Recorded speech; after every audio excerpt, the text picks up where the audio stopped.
following frequencies open. Thanks. I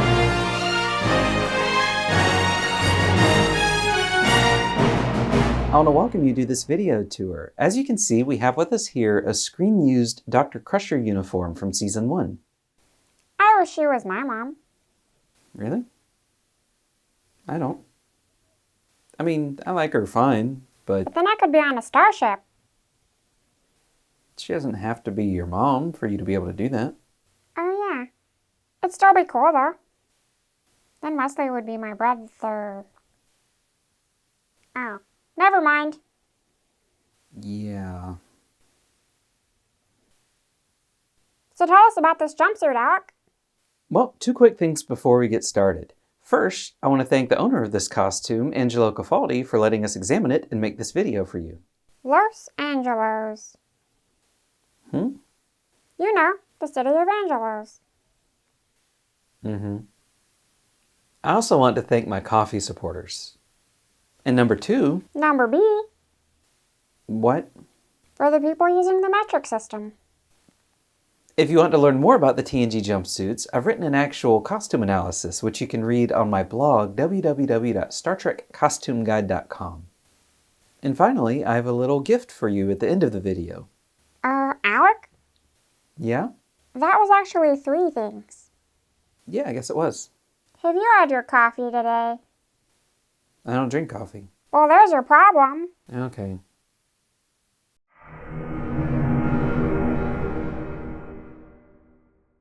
So once again, I found the most surprising element of this uniform to be the color. It's so much darker and bluer than I was expecting. It's this dark bluish teal, which in hindsight, I guess is pretty consistent with what we saw on the show that first season, but still, it's so much darker and bluer than I thought it was going to be. It's even bluer than the Dr. Pulaski uniform, but I'll get to that in a minute. Even though it photographs as a full-on blue, it's really a dark bluish teal. And as usual, I have some color references here to help give you an idea of the actual fabric color.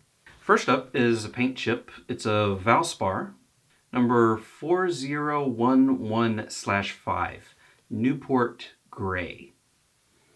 As you can see, it's a pretty close match. It's a little too neutral, but it's the closest that I found. Two others I found are Sherwin-Williams. 2 different cards here. Card 331A and 332A. Up here it's called Archipelago HGSW3311. And this one's called Blue Midnight HGSW3321. So both of these are pretty close too. I'll slide it in there. You can see they're not quite as close as the Valspar, but they're still pretty close. And I have a Pantone here from my handy Pantone book. Pantone number 302U is the closest that I found. So that one right there, Pantone 302U. It's pretty close, not quite perfect. I also have a thread match. This is a Gutermann thread, color number 637. That was the closest thread that I found. It's pretty close. Here's what I mentioned a minute ago. This is the Dr. Crusher uniform from Season 1, and this is the Dr. Pulaski uniform from Season 2. I don't know how well it's showing up on camera, but in person, these are 2 distinctly different colors. The Dr. Crusher uniform is a little bit darker and a little bit bluer, whereas the Dr. Pulaski uniform is a little bit lighter and a little bit greener. It's still a dark bluish teal, just not as dark or as blue as the Dr. Crusher uniform. It's kind of the opposite of what I was expecting, seeing them side by side in person based on what we saw on the show. Usually Dr. Crusher's uniforms looked a bit more teal, whereas Dr. Pulaski's uniforms looked a bit more blue. I guess we can just chalk it up to a difference in lighting or post-production between Season 1 and Season 2, because Dr. Crusher's uniform is definitely a bit darker and bluer than Dr. Pulaski's. So here's a weird thing that you may have already noticed. The trim around the neckline and the yoke is not teal. It's actually this kind of lavendery gray color. And I have some references for it too. First, I have a paint chip. This is, again, a Sherwin-Williams paint chip. It's number SW7082. Stunning Shade is what it's called. It's not a great match, but it's the closest that I found. I also have another Pantone for you here in my Pantone book. Color number 2379U. You can see it right here. It's a pretty close match to the trim. Not perfect, but close. And I have a thread match too. It's a Coates & Clark number 4920. It's called Gunmetal, just to give you an idea of the trim color. Unroll it here. And again, it is not perfect, but it's fairly close. It's closer than the teal thread used to catch stitch the trim around the neckline. Now, I actually have a theory here about this trim. I think that it used to be teal. I think it was originally teal. And the stage lights, or set lights rather, those hot lights baked the yellow out of the fabric, just leaving the red and the blue, which would make this purpley lavender neutral gray color with the purple and blue that are left, and maybe the little bit of the yellow. And I'm basing this theory on the fact that if you look inside the jumpsuit here, where that fabric is sewn in, you can see the fabric on the inside is teal, or at least more teal than what's showing on the outside. We can compare here. So this part is the part on the outside, and this right here is the part that's sewn into the seam allowance.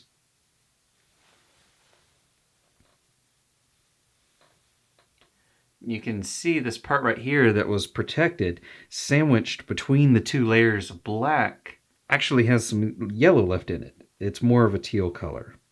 And then here on the outside, it's the much more of the gray color. So again, I think the yellow was just baked out of this fabric. It wasn't as light fast as everyone was thinking that it would be. And we saw this a couple other times in the show too. If you look in the first episode of season 2, Hester Dielt, I think his name was, you can see on his jumpsuit that the trim did not match at all on his jumpsuit around the neckline and the yoke versus the body color. Here's another bit. You can see here's the seam between the upper yoke and the lower yoke, and here's that trim where it's sewn in. Also note that it wasn't trimmed out like it was on the scant and on some of the other uniforms that we've looked at. The whole seam allowance was left in here. But you can see it's more of a teal color than over here, where it's definitely more of a gray, a purpley gray. So that's my theory. Although oddly, this teal does not match the body teal very well, but at least it's teal and not gray.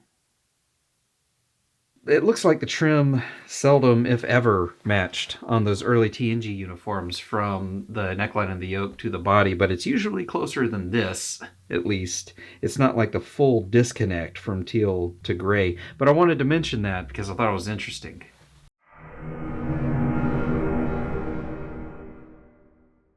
So, of course, the fabric is jumbo spandex on the entire uniform except for the trim, which is once again a lighter weight spandex. And as is characteristic of these early TNG uniforms, the spandex was cut with the stretch going up and down for some reason. See, it stretches this way, but not so much this way. It's two-way stretch spandex. Stretches plenty up and down, but not around the wearer's body like you would expect. And of course, that way would be way more comfortable to wear. So I mentioned it before, I don't know why they were cut this way. It makes so much more sense to cut it with the stretch going around the wearer's body instead of up and down. But hey, I wasn't there. I don't know. I wasn't in on those decisions. But the grain was cut that way. You can see the horizontal cross grain of the jumbo spandex right here. But Interestingly, the sleeves were not cut like that. If you remember, the Tasha Yar jumpsuit that we looked at had the sleeves cut on the grain like that, but the grain went in this direction. So like the sleeve would have been cut vertically on the fabric yardage with the stretch going up and down on the sleeve. But Beverly's sleeves were cut on this weird, almost bias grain. So this edge right here is almost parallel to the fabric cross grain. You can see it at the bottom here too, along the hemline.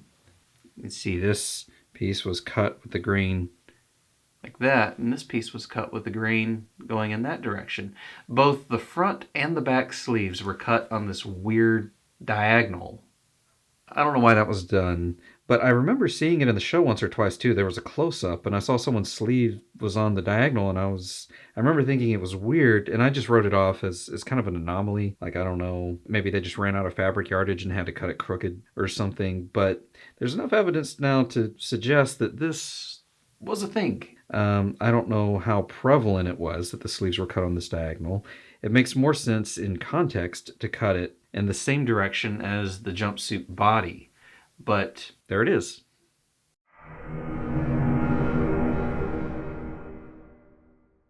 Here you can see the production tags. Star Trek TNG, Miss G. McFadden.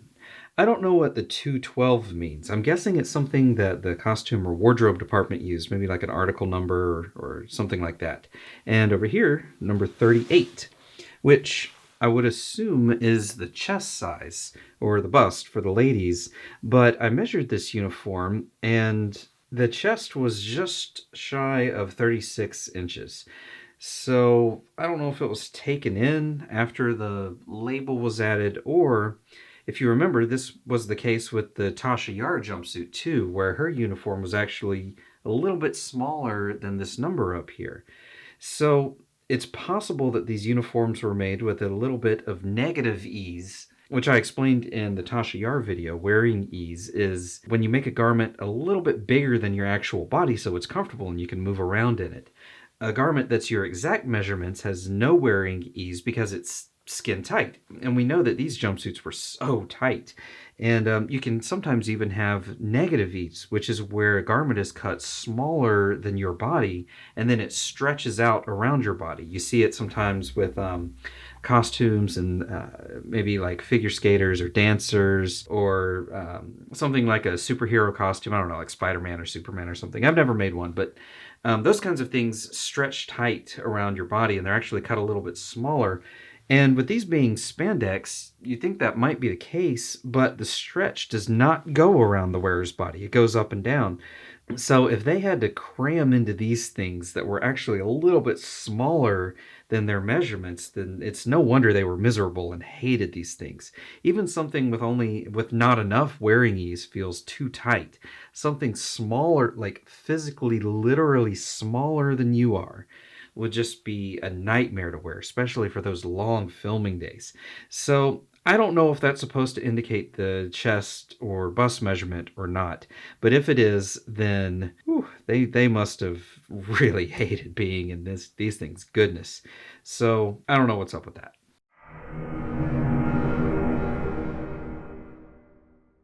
If we look here in the upper center front area, you'll see that the yoke is actually quite a bit deeper than it was on the Tasha Yar jumpsuit that we looked at.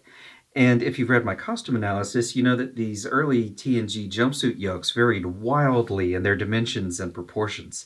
Sometimes they were as little as 7/8 of an inch from bottom to top, and sometimes, I think the biggest one I ever saw was like that. It was crazy. And Beverly's here is closer to 1.25 inches. This side's closer to 1.125 inches. It just depends on how flat the trim wants to lie while you're measuring it.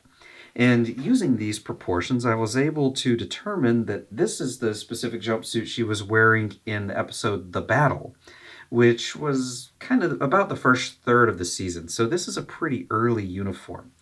And she may have worn it in other episodes. I'm not sure. I found a lot of times where it definitely wasn't this uniform. later in the season for sure, but most of the scenes she was in, she was either wearing her lab coat or she was too far away from the camera or not quite facing the camera for me to clearly see this area. So I don't know if it was used in any other episodes or not, but she was definitely wearing this one in that episode, the battle. So it's always nice to know when a uniform was used.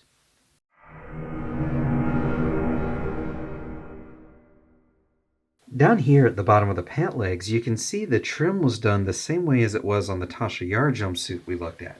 And one side looks pretty good. The other side, not so much. It's like whoever made this, when they were sewing the trim together at the top, just completely missed, and then either didn't notice, or more likely, didn't have time to fix it, so they just had to roll with it. If you read my costume analysis, I mentioned that, among other things, Dorinda Rice Wood changed the technique for this trim at the bottom of the pant legs. And I wouldn't say it's any easier to do. They're about the same level of difficulty, but I think her method looks better, and if nothing else, it's less prone to things like this happening. Another interesting detail down here is how the elastic stirrups were attached. You might remember that on the Tasha Yar jumpsuit, they were top-stitched in a triangle, and on the Encino jumpsuit, they were top-stitched in a box shape. Well, on Beverly's jumpsuit here, they were just edge-stitched into place right above the hemline, and then there's a vertical stitch in the ditch right along that seam line. It was done really well on this side, so you can't see it, but on this side, it was a little bit off, so you can. Like that.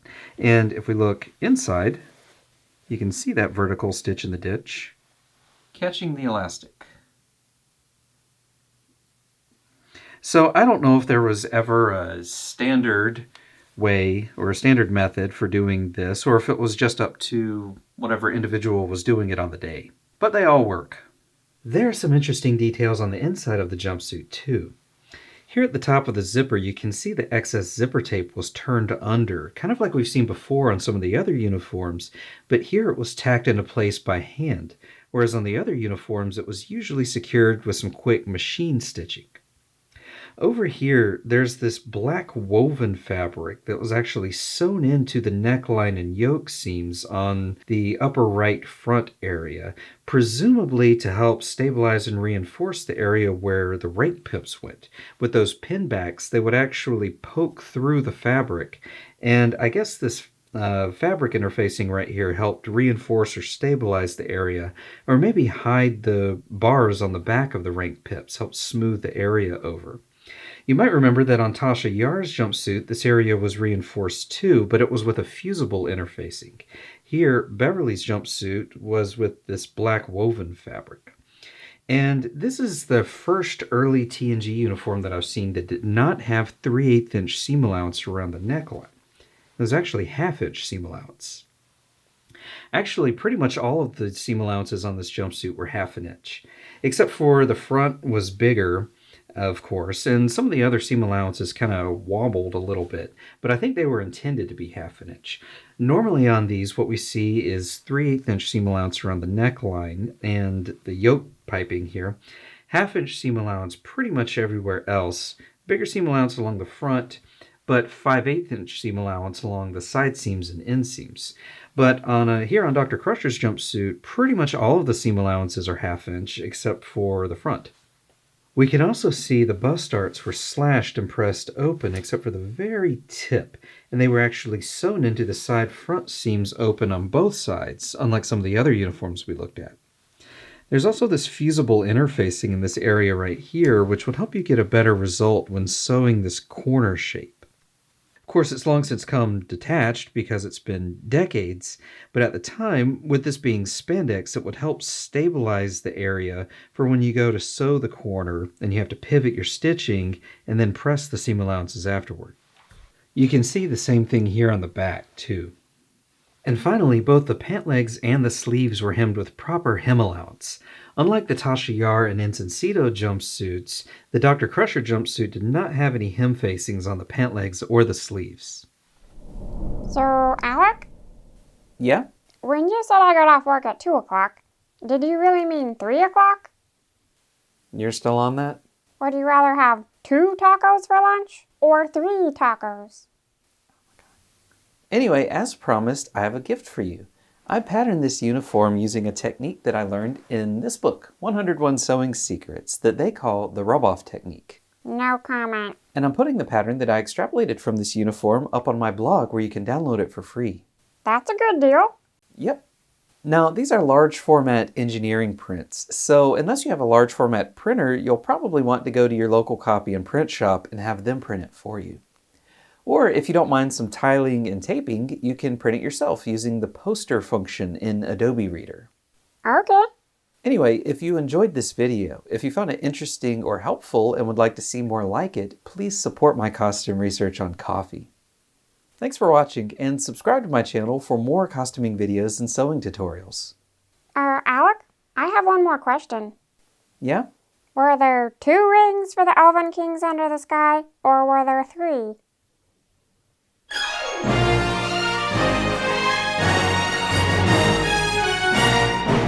What am I gonna do with you? Not get me coffee, because I won't drink it. What a dum-dum. Rude.